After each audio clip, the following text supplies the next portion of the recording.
Okay, so this is session 5 then. The last session, number 4, was where we looked at output that workers might add, and we talked about adding more workers to a situation where the capital was fixed. So in my example, we talked about the Twitter experiment, and I kept the number of scissors and pens constant and added more students, more workers to it. At first, as the workers added, the output went up, but soon that slowed down, and eventually the output might even start to fall. So that's to do with output, and we had the idea of marginal returns came in at the end of session 4. What we're moving on to now is linking the idea of marginal returns with the costs, because once we've got the revenue from a couple of sessions ago and costs hopefully from today, we'll be able to put them together, and there are building blocks for all the analysis we're going to need for theory of the firm, which is at least half of the year 2 work. Okay, so keeping the example of last time where I showed you the table of information, let's make the assumption that all the workers in our factory earn the same, and it's £20 per shift. So it doesn't make any difference how much they produce, they get paid the same. And probably for those of you who've got part-time jobs, that's how it works, isn't it? You get paid the same no matter how many customers you serve or how many dishes you clean or anything like that. So what we're going to look at now is if it costs £20 per worker, then what we're able to do really is think, well, that worker has made so many extra things, their marginal product, the marginal output. If we divide £20 by that, then we'll see how much each of those extra things has cost.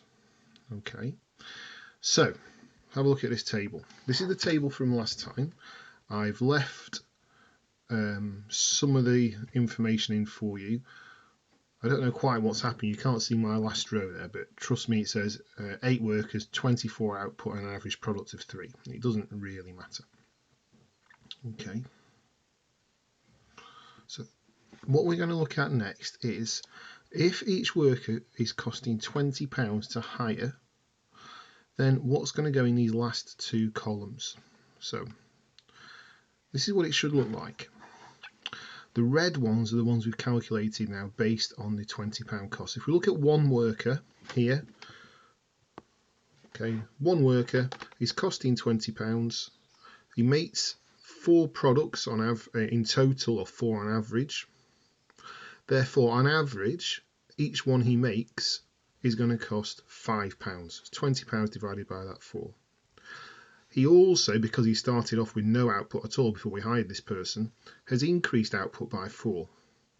So the marginal cost is going to be £20 divided by 4. So it's £5. Okay, so in that case, because we've put the marginal cost, remember we put the marginal cost between 0 and 1 workers because it's a change from 0 to 1, it gets recorded slightly out of line. But that's the principle. Okay, so the second worker also costs £20, but they have got an average output now of 4.5 because the total output is 9. It's not 4 anymore, it's 9. So £20 divided by 4.5 gives us this.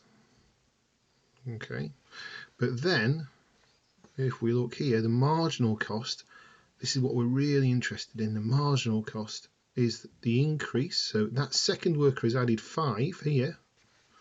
So a marginal output of 5 still costs £20. So actually the marginal cost is lower this time. Okay, it's £20 divided by 5. You can pick any of the others. So you see from the 4th worker to the 5th worker, our output has gone up from 20 to 24. So our marginal product, the change, is an additional 4, still costing £20. That 5th worker still costs £20. So it's £20 divided by 4.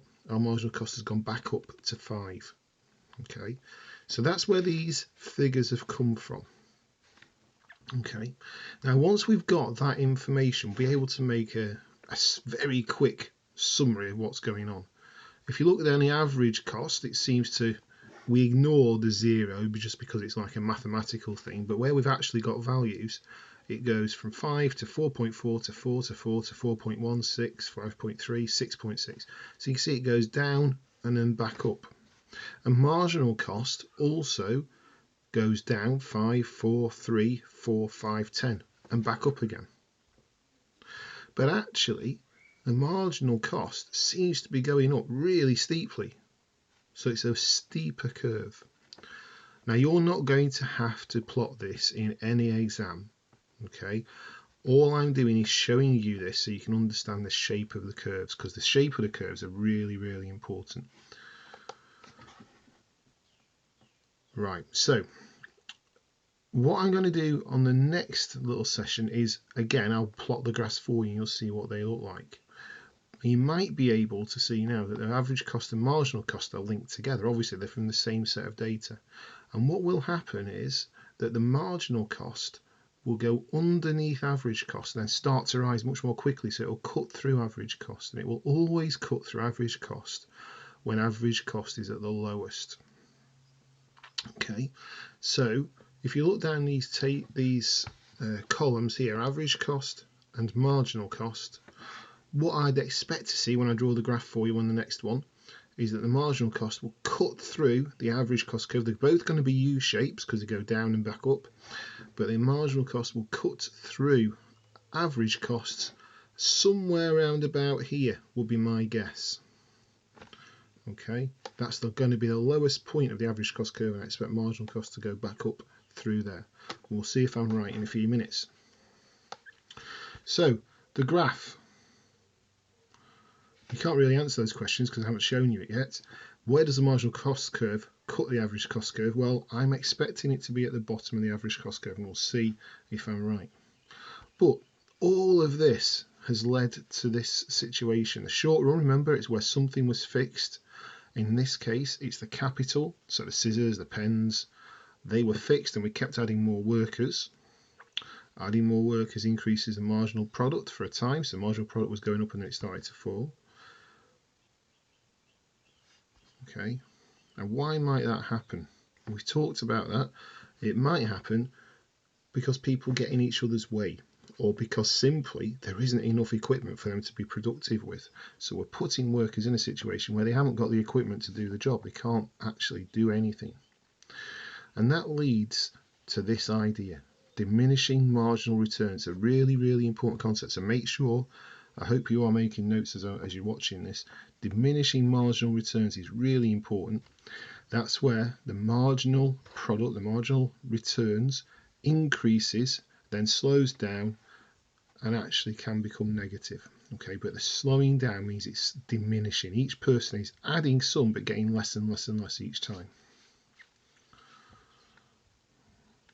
Okay, so I'll leave that for you to have a look at.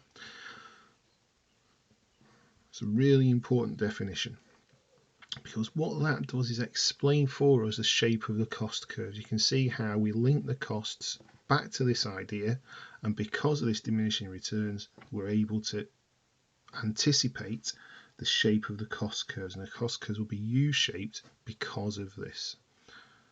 As each worker adds more than the previous one, the average cost will fall. But then as each worker starts to add less than the previous one, the average cost starts to rise again. And that's what gives us the U shape. And that's true for average and marginal costs. Right, so here's a little case study to have a look at. So it talks about fishing. The organisation that governs fishing has estimated that 17% of all the fishing areas in the world are being exploited too much. That means there's too many boats catching the fish. Half of them, just over half of them, are fished at the maximum level, so it's just about sufficient, it's just about able to survive and keep going at that stock levels. But a quarter of them could cope with more fishing. All right, so the reason I put that in is for you to think about these two questions. Using that information, why is fishing subject to diminishing returns, and what might the government want or choose to do about it? Okay, so first of all, where the fishing zones are being totally exploited, so over the top, there's too many boats. What we're really saying is that if we keep adding more boats, or even the boats that are there, the last few boats that went in, aren't able to get the amount of fish, they're not able to be productive because the resource, in this case it will be the factory production for land, remember natural resources, the fish, are fixed. There's only so many fish, and if we keep putting more and more boats in there, they're not going to be able to catch any more because there simply aren't any. Okay, so that's the idea of diminishing returns. And the government might introduce limits on how many fish can be caught. They might limit the amount of time that boats can go out to sea. They might limit the number of boats. There's all sorts of things, and it's something we can look at later on when we all get back to college, hopefully. So, quick summary. Every time the factory production that was previously fixed is changed, we've got a new set of inputs. So in this case, if I was to add more pairs of scissors and say, right, for the next few rounds, we're going to have 3 pairs of scissors perhaps, I've created a new set of inputs. So that's a new short run situation. And then when I talk about the long run is simply all of the possible short run situations added together. And in the long run, we come to another concept which we looked at earlier this year called economies of scale. Okay, so it's another little chunk of information. Obviously, I'm not able to do your questions exactly because I don't know what they're going to be, but if you do have any questions, email me at d.martin@priestley.ac.uk and I'll get back to you. And if it's something a few people asking, I'll go over it in a little video perhaps. So make sure you're keeping up to date with this. Email me with any questions. I'm going to put on the videos of the graphs next. That's my next little task, and hopefully you'll be able to see the diagrams and the graphs I've been talking about.